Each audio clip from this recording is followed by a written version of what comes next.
O solo. Distribuição Sinapse.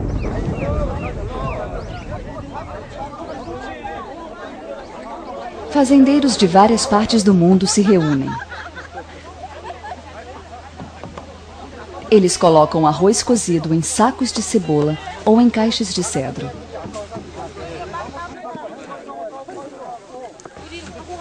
Agora é março, época em que eles devem se preparar para o trabalho que terão com a colheita. Mas em vez disso, eles estão levando arroz para as montanhas.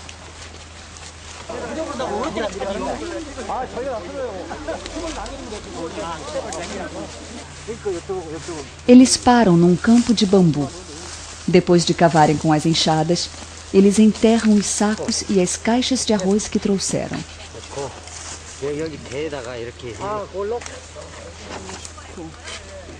Eles trabalham com cautela, como se estivessem enterrando um tesouro. O arroz enterrado é coberto com papel para que o ar possa entrar. Parece um ritual secreto.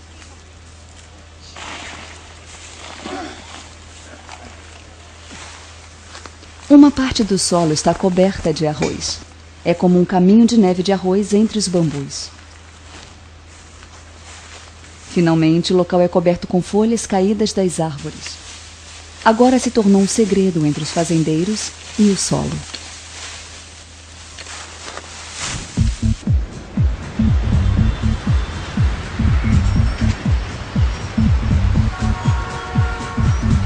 Na cidade, a altura é o mais importante para as plantas.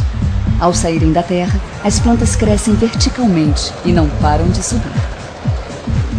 Para muitas pessoas, seria conveniente viver sem ter sujeira por perto. Mas algumas pessoas vivem como antigamente e usam a terra para fazer roupas. É como se as cores do solo possuíssem um segredo.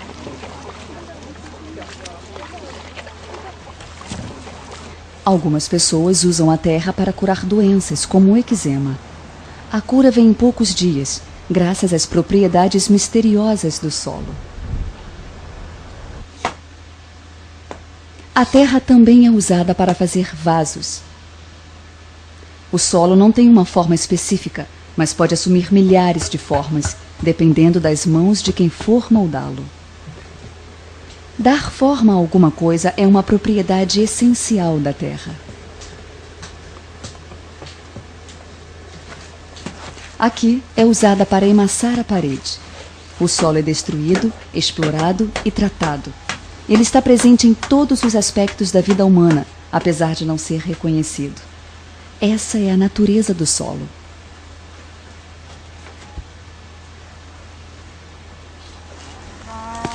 Há muito tempo, o homem e o solo convivem. A terra é um elemento generoso, que produz frutas a partir de apenas algumas sementes.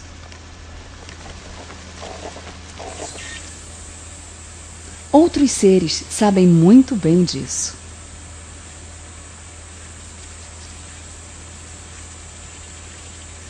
Esta vespa, que luta com o solo, está construindo o seu ninho.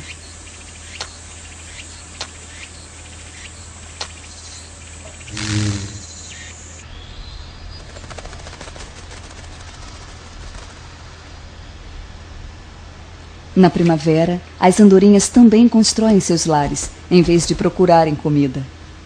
A briga pela terra vira uma competição.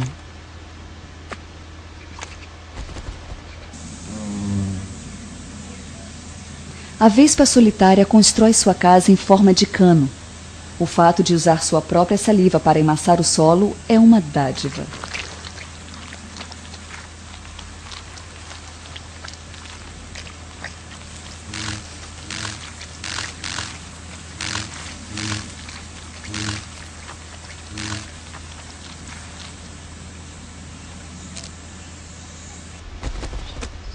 As andorinhas fazem seus ninhos com palhas e raízes de plantas secas. Após 3 ou 4 dias, a construção está pronta.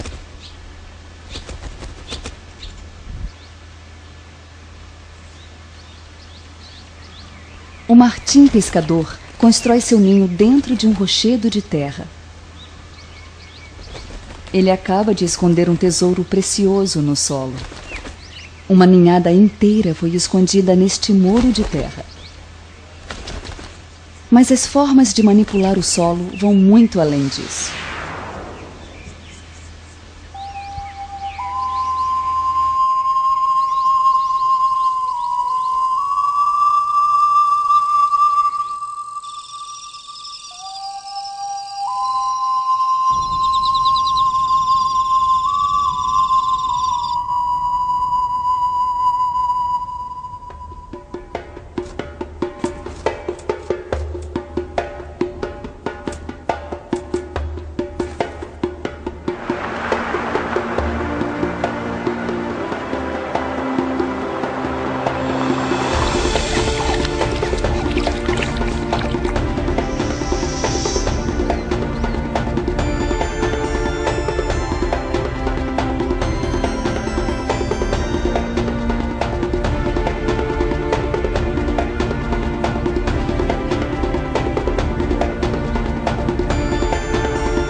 Olhando para baixo, onde nossos pés tocam o chão, há um mundo novo e inesperado. O besouro tigre fêmea colorido está brigando com uma minhoca indefesa.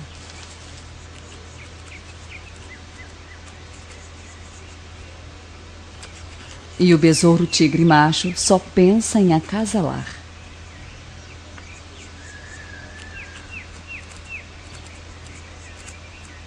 Após o acasalamento, a fêmea usa o quadril para cavar o solo e depositar os seus ovos.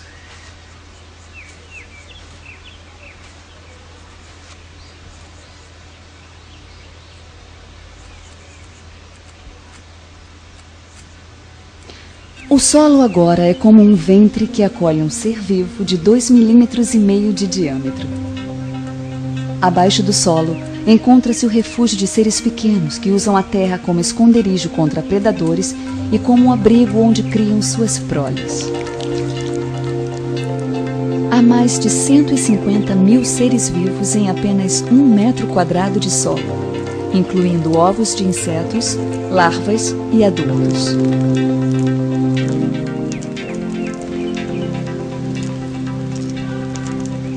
Há mais de 1 milhão de espécies de insetos e 95% delas passam a vida no solo.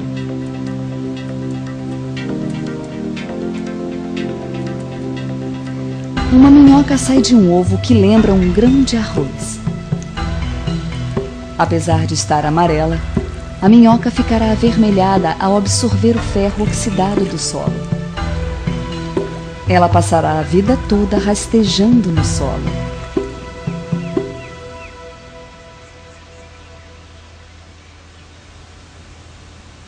10 dias depois, os ovos deixados pelo besouro tigre começam a se mover.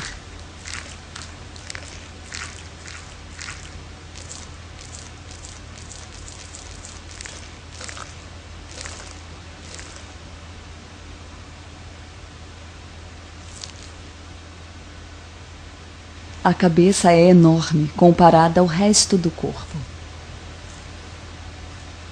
Por instinto, ele começa a cavar um túnel para cima. Sua cabeça é usada como arma. Depois de atrair sua presa para o túnel, o besouro tigre a segura com suas garras.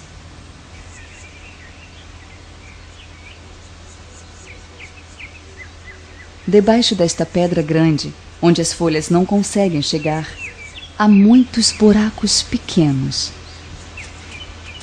A briga está feia aqui. Uma série de golpes rápidos. Paralisada pelas picadas do predador, a formiga indefesa escorrega pela areia.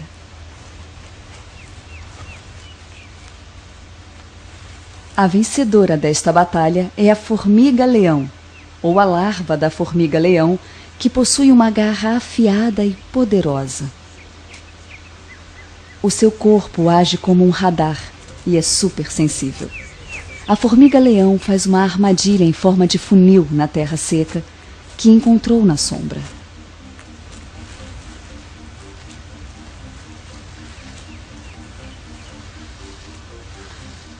A armadilha é feita em 15 minutos. Ela criou um mundo subterrâneo que é assustador para os outros insetos. Os insetos que passam analisam o perigo.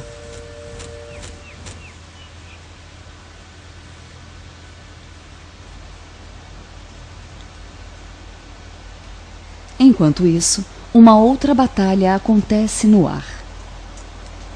Com uma energia total de 4,7 quilocalorias por grama,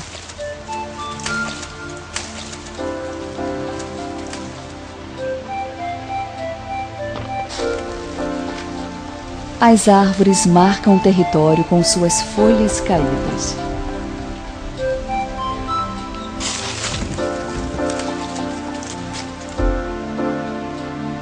As árvores protegem suas raízes da neve e da chuva com uma camada de folhas que também previne que o solo não desapareça.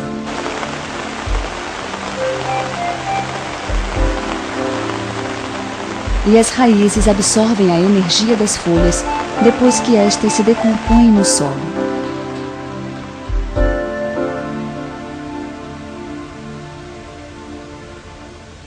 A luz solar é fraca, há bastante umidade e muita comida. Debaixo do manto de folhas há um refúgio para os insetos pequenos.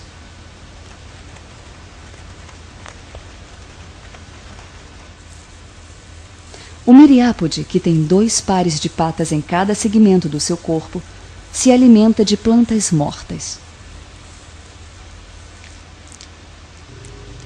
Este ser, com corpo longo e amarelado, é um plateuminto livre, que só pode viver em áreas muito úmidas. Ele cria um rastro de mucosa para deslizar lentamente pelo solo.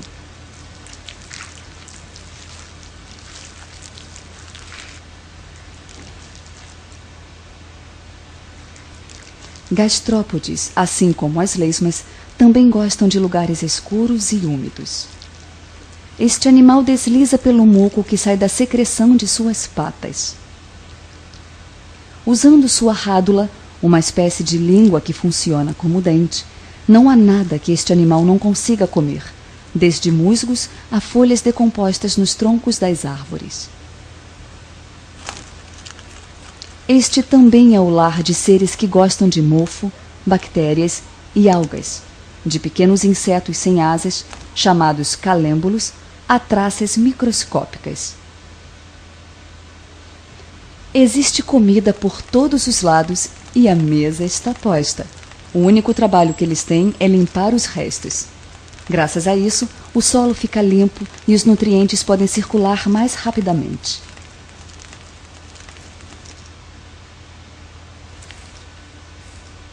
Achamos 2 ferrões. Esta pequena criatura, de apenas 3 milímetros, é um pseudo-escorpião. Esta é uma traça de apenas 1 milímetro. O pseudo-escorpião corre atrás dela com seus ferrões apostos. O predador fisga sua presa. Assim é a vida desses pequenos seres. Muita gente nem imagina como é o mundo microscópico.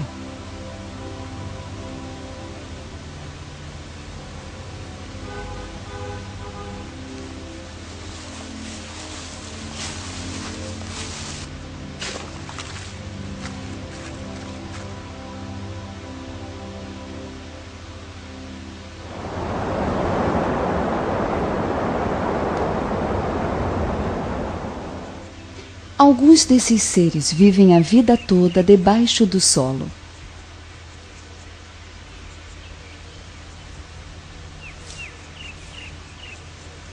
Na área úmida debaixo das raízes de uma árvore, a cigarra ainda é uma larva.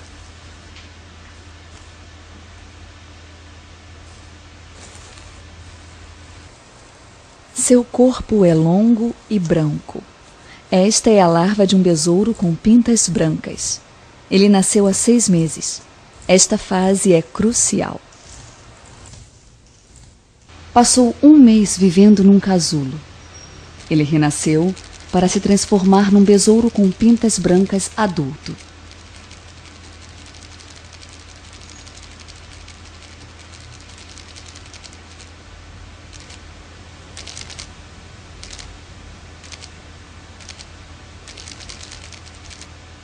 Suas asas pretas e suas pintas brancas são inconfundíveis. Quando ficar forte, estará pronto para o mundo que o espera.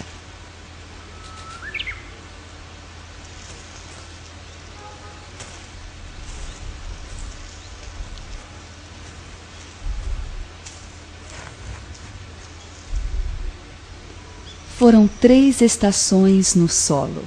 Agora, finalmente, o besouro com pintas brancas se liberta e chega à superfície. Um grilo topeira que vive na terra. O habitat deste inseto é basicamente subterrâneo. Ele é um ótimo cavador de túneis. Neste momento, uma formiga o ataca. O grilo fica preso por causa de um jato de secreção.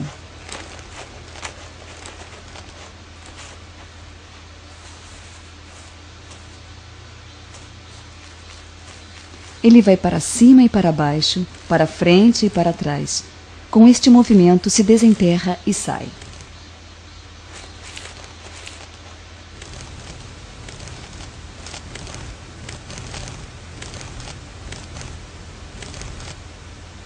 Este caminho é usado como passagem de água. Ele também passa a ser o lar de fungos, germes e pequenos insetos.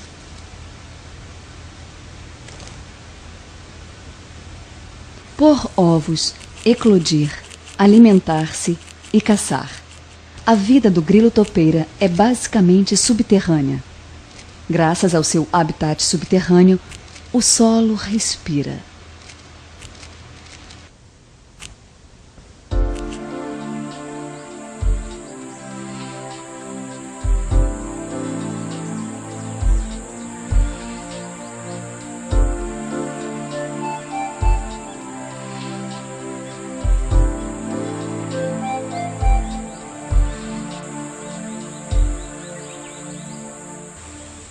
Um monte de terra é erguido como se fosse um muro. Pela forma destes blocos, a criatura que o fez deve ter um corpo longo.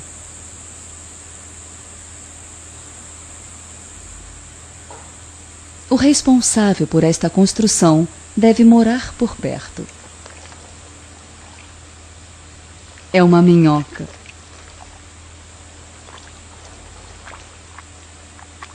Na verdade, a torre foi feita com excrementos dela.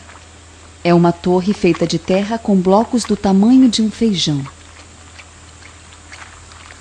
É uma fortaleza natural que não se desfaz com a chuva nem é destruída por predadores.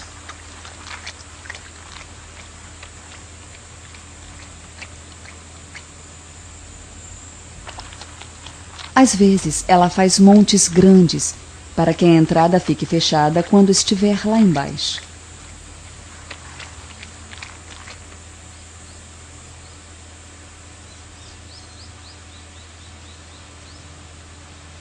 Ela come muito. Todo dia, ela ingere uma quantidade equivalente ao seu peso. Plantas secas como estas são suas favoritas. Dizem que as minhocas se alimentam do solo, mas, na verdade, elas gostam de matéria orgânica. As folhas secas não podem ser descartadas. A cada mordida, usando o lábio inferior e o céu da boca, ela limpa a área ao redor do seu lar. Seu excremento é rico em nutrientes.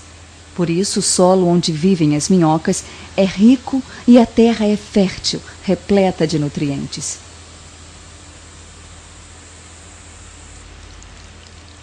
Numa proporção menor, ela é tão forte quanto Hércules. Ela cava e se esconde, movendo terra equivalente a 50 vezes o seu peso. Este caminho drena a água, cria uma saída de ar e cria espaço para que as raízes possam passar. As cerdas pequenas e espinhosas ajudam o corpo a se movimentar para cima e para os lados. A minhoca possui um longo trato digestivo. Ela absorve muitos micro-organismos que se multiplicam quando a terra bruta entra no sistema digestivo. A terra evacuada pelas minhocas está repleta desses micro-organismos.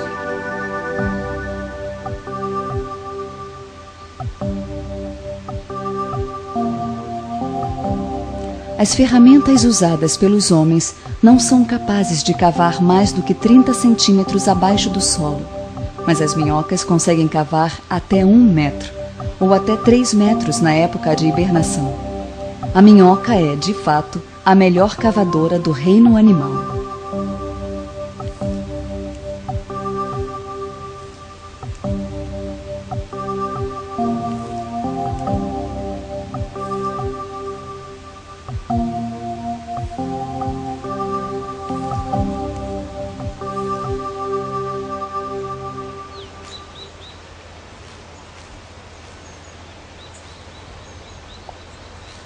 Este animal é bastante conhecido, apesar de passar maior parte do tempo embaixo da superfície. Pelos seus movimentos, deve ser um animal bem grande. É uma topeira perambulando. A minhoca, que é rica em proteínas, é o prato preferido da topeira. Após arrancar a cabeça da minhoca, a topeira devora o seu corpo nutritivo. 10 minhocas são consideradas uma refeição.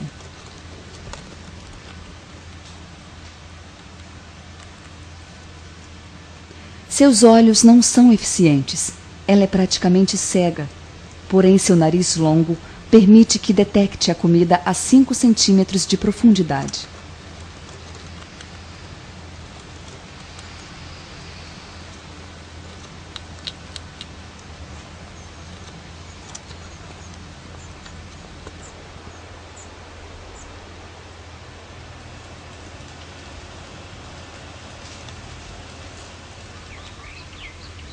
É muito raro ver a terra exposta. Normalmente ela está coberta de grama, folhas ou flores. Há sempre alguma coisa. Como a terra faz para se vestir desse jeito? Para sabermos o segredo do solo, devemos olhar debaixo da terra.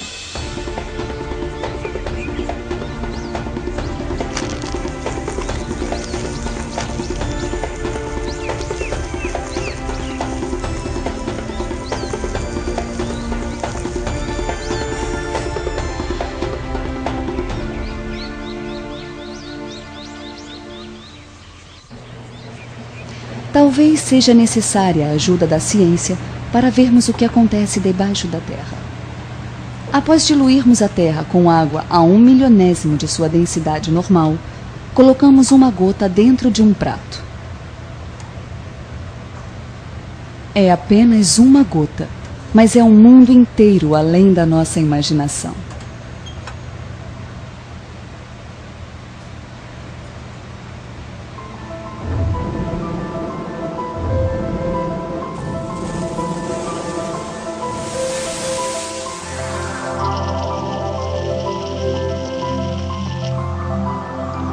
Estes seres cheios de energia são bactérias. Há mais de 5.000 espécies numa colher de chá. Uma população de mais de 100 milhões de seres microscópicos.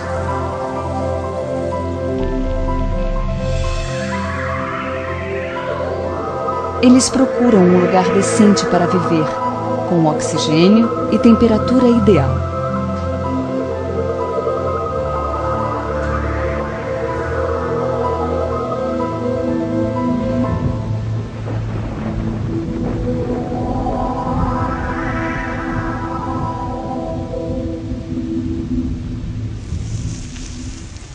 O solo é o lugar preferido de muitas bactérias. É lá que elas comem e se propagam.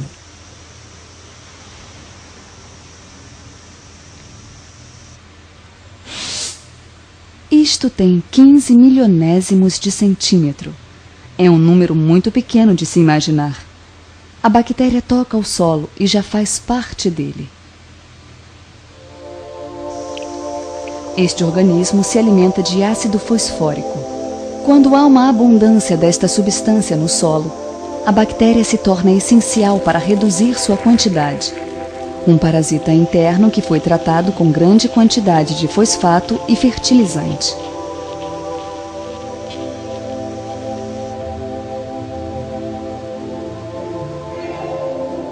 A bactéria não tem dentes, então elas dissolvem a comida usando enzimas eliminadas pelos seus corpos. O processo de absorção é semelhante a uma esponja sugando água.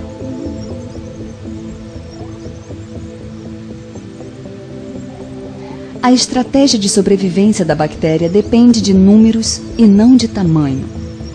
As mais rápidas podem se dividir em 18 minutos, multiplicando-se rapidamente.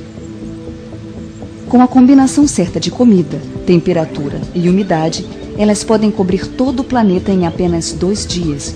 É um poder de reprodução fascinante.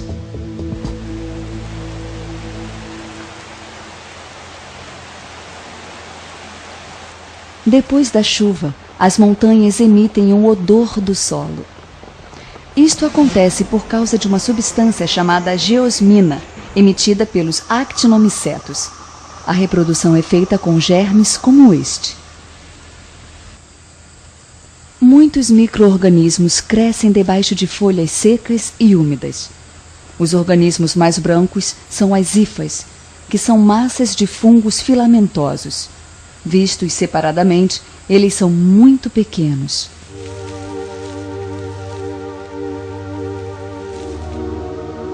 Fungos filamentosos, ou mofo, geram fibras finas chamadas hifas, que absorvem carboidratos e proteínas de plantas e animais mortos. O processo é semelhante ao processo digestivo dos animais. Os compostos mais complexos podem ser transformados em elementos simples. Estes são os melhores faxineiros do planeta. Pela rapidez com que se multiplicam, estes mofos podem cobrir uma superfície de 500 milhões de quilômetros quadrados.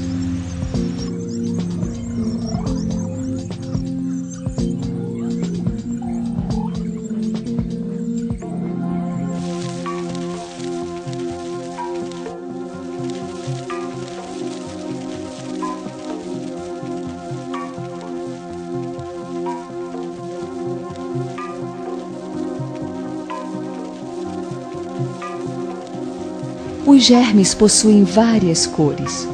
Isto significa que há muitas espécies diferentes. Estes micro-organismos também entram em guerra. 2 espécies diferentes se encontram ao se espalhar. Elas não têm mais como crescer.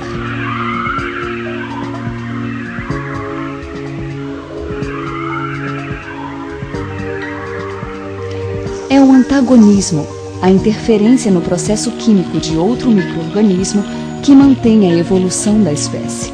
É por isso que micróbios patogênicos não podem crescer rápido.